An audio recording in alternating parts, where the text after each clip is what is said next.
What's going on, YouTube? Berretti here with another GeekyCast video, or should I say the first GeekyCast video. Thought I would start off fresh, fix it all up, change the thumbnails, and just give you all the best of me since my time has changed. Obviously, I have a new daughter, and I'm going to have a lot more time. So let's get right into this Venom news, because it's super important. Let's go! This is going to be taking place in 4 different universes, essentially. But let's get into those. Venom will visit other universes to look for Spider-Man. In the course of that would be leaving parts of the symbiote in each universe, which would end up leading us to incursions. As we do know, the Marvels is going to show us an incursion. Doctor Strange showed us an incursion. And we're pretty much leading into the big all say all, Sony, the old Marvel films, the MCU and whatnot, and it's all building up to this. But next up, pretty much we will see one where Chris Zilka, pretty much his Flash, will become Agent Venom. If you don't know, he's the one from Amazing Spider-Man. If you remember, Andrew Garfield dunks on him.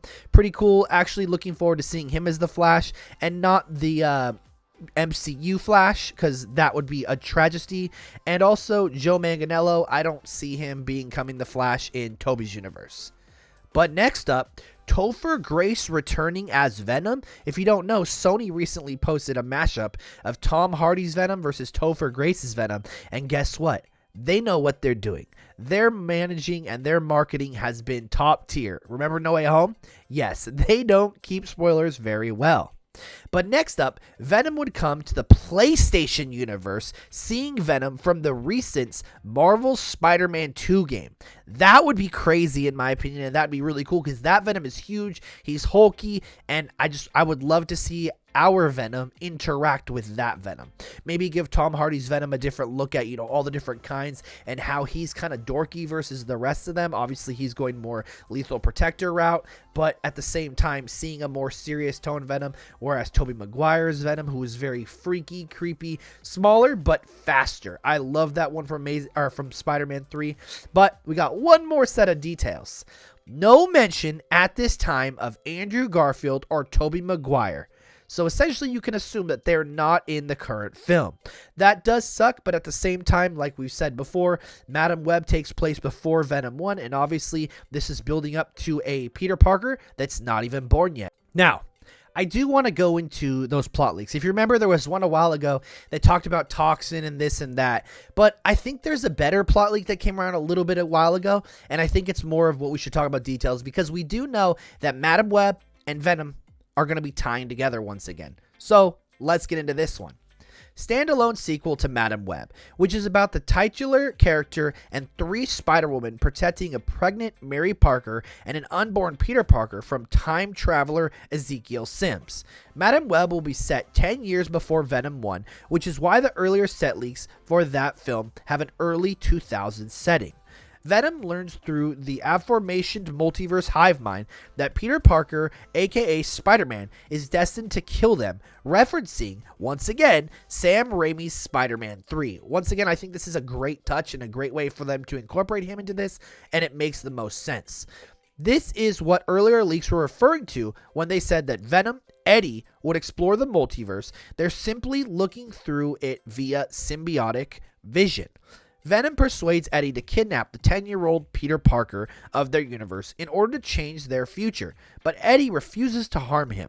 Eddie/Venom wind up forming a bond with 10-year-old Peter and must protect him when Detective Patrick Mulligan becomes Toxin, goes insane, attributed to imperfect symbiosis, and sets out to destroy all monsters, including Venom and, for some reason, Peter Parker. At one point, Venom exposes young Peter to normal spiders, one of which bites him and causes an allergic reaction, which leads to Eddie having to take Peter to the hospital and pretend to be his father.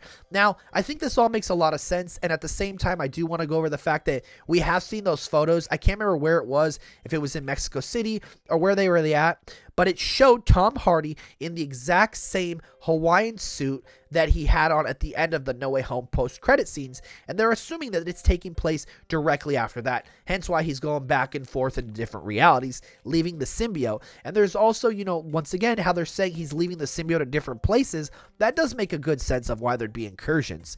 So, I don't know, to me it makes sense, but at the same time, Why is Toxin coming after Venom? And why would we, like, the only way I would see them doing Toxin properly is if they were saying when Carnage was holding Patrick Mulligan at that church scene, that it went on to him and went inside him at that point. That's the only way I could see them actually doing Toxin, unless they're going to butcher him like they did with Riot.